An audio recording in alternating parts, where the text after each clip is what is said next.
Hello friends, कैसे हैं आप लोग। मैं गजेंद्र वर्मा आप सभी का स्वागत करता हूं आपके अपने यूट्यूब चैनल एमबी क्लासेस में। गाइस, अब हम पढ़ने वाले हैं consumer equilibrium in to commodities. ठीक है, कि दो कमोडिटीज के अंदर एक कंज्यूमर कैसे अपने इक्विलिब्रियम को गेन कर पाता है। ठीक है, वो कैसे अचीव कर पाता है इक्विलिब्रियम पोजीशन को। ठीक है, तो स्टार्ट करते हैं। कौन कौन सी लॉज इसके अंदर काम करते हैं उसको देख रहे हैं। ठीक है, तो फर्स्ट वन है this equilibrium will be determined by the law of equi marginal utility. क्या कि ये जो इक्विलिब्रियम है उसको कौन डिटरमाइन करता है? Law of equi marginal utility. ठीक है, ये करता है। कैसे करता है कि दो कमोडिटीज को लेता है, दोनों कमोडिटीज को इक्वल रखने की कोशिश करता है। मैं आपको फॉर्मूला बता देता हूं जो इक्विलिब्रियम पॉइंट है उस तक पहुंचने का। क्या फॉर्मूला है इनका कि MUX upon PX equal to MUY upon PY equal होता है MUM के। ठीक है, इसका मीन क्या हुआ? Marginal utility of X commodity upon price of X commodity. ठीक है, तो ये था आ गया फर्स्ट वन का, और ये है second commodity.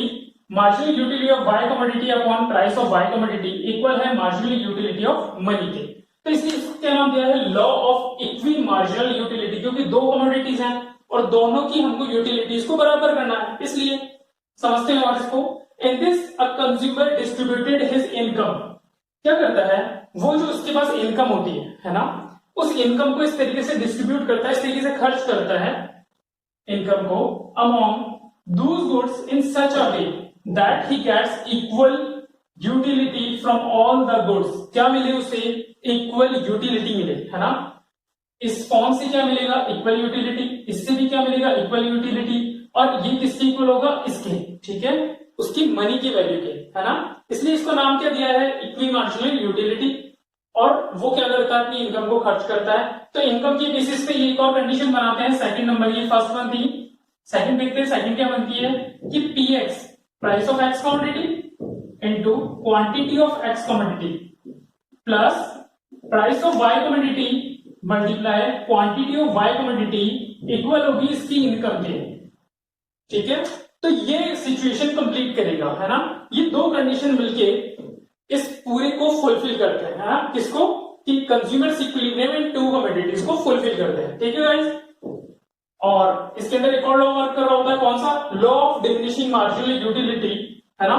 Also works in two commodity case. Two commodity case के अंदर जो law of diminishing marginal utility था, क्या देखा था हमने कि जैसे जैसे यूनिट कंज्यूम करते जाएंगे वैसे वैसे उसका जो सेटिस्फेक्शन लेवल है वो नीचे नीचे गिरता जाएगा, मार्जिनल यूटिलिटी का, है ना। वो धीरे धीरे नीचे गिरता जाएगा और वो law of diminishing marginal utility कहलाता है। ठीक है, तो ये दोनों लॉ इसमें वर्क करते हैं। इसके बाद हम पढ़ेंगे इसके शेड्यूल को। शेड्यूल के साथ में हम देखेंगे ये दोनों कंडीशन कैसे उसमें लगती हैं, उसके साथ देखेंगे डायग्राम को। ठीक है गाइस स्टूडेंट्स, तो अब देखेंगे हम consumer equilibrium in to commodities का शेड्यूल। ठीक है, और शेड्यूल के साथ देखेंगे इसका डायग्राम। ठीक है बच्चों, तो इसको चेक करते हैं अपन, इसको कैसे बनाना है ना। हमें क्या क्या गिवन है शेड्यूल के अंदर, जो कुछ हमने यहाँ पे लिया है वो सब हमने गिवन माना है। ठीक है, PX कितना लिया है, यानी प्राइस ऑफ एक्स कमोडिटी कितनी है? 5। प्राइस ऑफ वाई कमोडिटी कितनी है? 5। और मार्जिनल यूटिलिटी ऑफ मनी को भी हमने कितना रखा है? 5। और इनकम जो है कंज्यूमर की कितनी रखी है? 35। ठीक है, अब हम सबसे पहले देख लेते हैं कि जो कंज्यूमर इक्विलिब्रियम होता है ना, कंज्यूमर्स इक्विलिब्रियम है,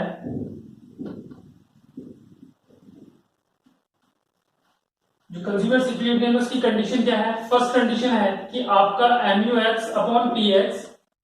ठीक है गाइस, मैं आपको समझा दूं एक चीज कि जो कंडीशन बनती है ना, MUX upon PX equal to MUY upon PY equal to MUM। जो ये कंडीशन बन रही है ना, जो ये कंडीशन बन रही है, ये कंडीशन ड्राइव कैसे हो रही है वो दिखा देते हैं, है ना। हमें पता है कि दो कमोडिटी, एक कमोडिटी तो क्या है ये वाली first commodity MUX X commodities है, उसकी marginal utility upon price equal to किसके आना चाहिए? MUM के। भाई सिंगल सिंगल अगर कमोडिटी लेते हैं, हमने देखा था वन कमोडिटी का, तो वन कमोडिटी के अंदर ये कंडीशन होनी चाहिए थी। ऐसे ही जो y वाली है उसके लिए क्या बनेगी?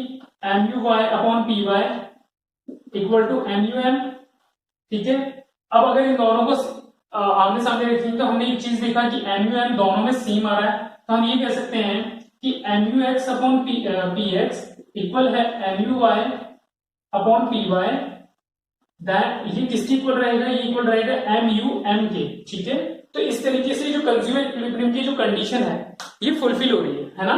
ये ड्राइव कैसे हो रही है, इस तरीके से, ये फर्स्ट कमोडिटी की, ये सेकंड कमोडिटी की, और जब हम कहते हैं कि A इक्वल टू है सी के और B इक्वल टू है सी के, तो A और B इक्वल होंगे सी के, ठीक है। तो ये आपकी जो है ये कंज्यूमर इक्विलिब्रियम की जो इक्वेशन है ये ड्राइव ऐसे हो रही है, ठीक है। और हमारा काम ये है कि हमें ये इक्वेशन जो है ये फुलफिल कहां से हो रही है वो चेक करना है, कौन सी कमोडिटी के अंदर एक्स पे मिलेगी और कौन सी कमोडिटी पे वाई पे मिलेगी, उसको देखेंगे। देखने के लिए हमने सबसे पहले क्या किया, हम एक्स वाले को फाइंड करते हैं कि जिसके अंदर क्या होना चाहिए, mu x upon P X equal to 5, क्योंकि हमने कितना लिया है, mu m 5 लिया है। अब mu x upon P x 5 किस में आएगा वो चेक करते हैं। फर्स्ट वाले को 5 से डिवाइड करेंगे, क्योंकि mu x को किससे डिवाइड करना है, px से, तो डिवाइड किया, क्या मिलेगा 8, सेकंड को किया 6.4, थर्ड को करेंगे 5, मींस थर्ड यूनिट के ऊपर, थर्ड यूनिट किसकी, एक्स कमोडिटी की, एक्स की कौन सी यूनिट, थर्ड यूनिट पे हमें कितनी मार्जिनल यूटिलिटी मिल रही है, 25, तो 25 अपॉन 5 इक्वल टू 5 आ रहा है, बिल्कुल। तो हम इसको बोल सकते हैं कि थर्ड यूनिट के ऊपर mu x और px इक्वल होंगे, ठीक है, mu m जो है वो इक्वल होगा, ठीक है। और सेकंड वाले को देख लेते हैं जो y कमोडिटी है, इसको चेक करते हैं। इसके अंदर भी हमें क्या चाहिए कि mu y upon P Y, है ना। ये फर्स्ट वन था जो हमने यहां से यहां तक कैलकुलेट किया, ये कौन सा है, फर्स्ट वन है, और सेकंड वाला हम यहां कैलकुलेट कर रहे हैं, ठीक है। इसको यहां चेक करते हैं, तो mu y upon P Y equal to mu m आना चाहिए, और mu m कितना है अपने पास 5 है, हमने 5 पुट किया। mu y फर्स्ट वाले में देखते हैं, 35 डिवाइडेड बाय 5 कितना आया 7, इसमें कितना आएगा 35 को 32 को 5 से डिवाइड करेंगे 6.4, इसको डिवाइड करेंगे तो 5 कितना आ रहा है, समथिंग 5 पॉइंट जा रहा है ना। और 25 ये कौन सी यूनिट पे आया, फोर्थ यूनिट के ऊपर आया, ठीक है। तो हम ये कह सकते हैं कि जो mu y है ना, वो कौन सी यूनिट की, फोर्थ यूनिट की, है ना, यानी y की कौन सी, फोर्थ यूनिट, ठीक है, फोर्थ यूनिट के ऊपर हमें ये मिलेगा। तो हम फोर्थ यूनिट पे कितना है 25 है, और 25 डिवाइड बाय 5 कितना आ रहा है हमारा 5 आ रहा है, मींस इसकी फोर्थ यूनिट। तो हम इसको क्या लिखेंगे, अब ये तो हो गई फर्स्ट कंडीशन अपनी कि ये फुलफिल किसको हो रहा है कि x की थर्ड यूनिट और y की कितनी 4 यूनिट, है ना, इनके ऊपर जो है मार्जिनल यूटिलिटी इक्वल आएगी। अब दूसरी कंडीशन क्या थी, दूसरी कंडीशन ये थी कि आपकी price of X commodity multiply quantity of X commodity plus price of Y commodity into quantity of Y commodity equal होनी चाहिए इनकम के। क्या ये फुलफिल हो पाएगा, अब इसे चेक कर लेते हैं कैसे फुलफिल हो रहा है। px price of X commodity कितनी है 5 है, और क्वांटिटी कितनी मिली है हमें 3 यूनिट्स, वो 3 हमने यहां लिखी, plus price of Y commodity 5 और क्वांटिटी कितनी मिली थी 4, इक्वल कितना आना चाहिए 35 आना चाहिए, ठीक है। अब 35 कैसे आएगा, इसको देखते हैं, ये कितना हो गया 15 प्लस 20 और 35, तो ये बिल्कुल सही है कि इन दोनों का एडिशन कितना आ रहा है 35 आ रहा है। तो हमारी जो ये कंडीशन है ये फुलफिल हो गई, और जो हमें कंडीशंस लानी थी कंज्यूमर इक्विलिब्रियम के लिए टू कमोडिटी की वो फुलफिल हो गई हमारी, ठीक है। अब शेड्यूल देख लेते हैं इसका, सॉरी डायग्राम देख लेते हैं इसका, है ना, ठीक है। तो गाइस अब हम देख लेते हैं जो डायग्राम जो हमने बनाया है शेड्यूल की बेसिस पे, उसको समझ लेते हैं। इस तरफ हम ले रहे हैं mu x एंड px को, और ये जो हमारा कर्व बन रहा है ये बन रहा है mu x, और ये जो कर्व है वो क्या बन रहा है mu y, है ना, ठीक है। और इस तरफ हम क्या लेंगे mu y एंड py को, और जो py है वो px और py जो है वो ये वाली लाइन हमारी, है ना, क्योंकि वो 5 कितने पे थी 5 पे थी, और हमने 5 को यहाँ डिनोट किया है 4 से ऊपर जस्ट। तो px और py की जो बात है वो ये रही कि px कहां से स्टार्ट है यहां से, और py कहां से स्टार्ट है यहां से, ठीक है।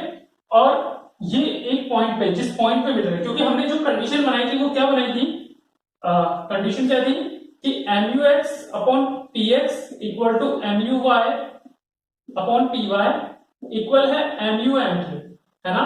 तो ये 5 आ रहा था, ये भी 5 आ रहा था, और ये भी 5 आ रहा था, ठीक है।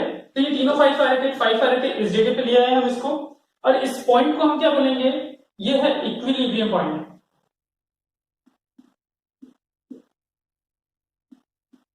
यह है इक्विलिब्रियम पॉइंट हमारा, जहां पर एक कंज्यूमर चाहता है स्टे करना, ठीक है। तो ये हो गया हमारा जो डायग्राम था, है ना, हमने उसको बनाया है इसके बेसिस पे, ठीक है गाइस।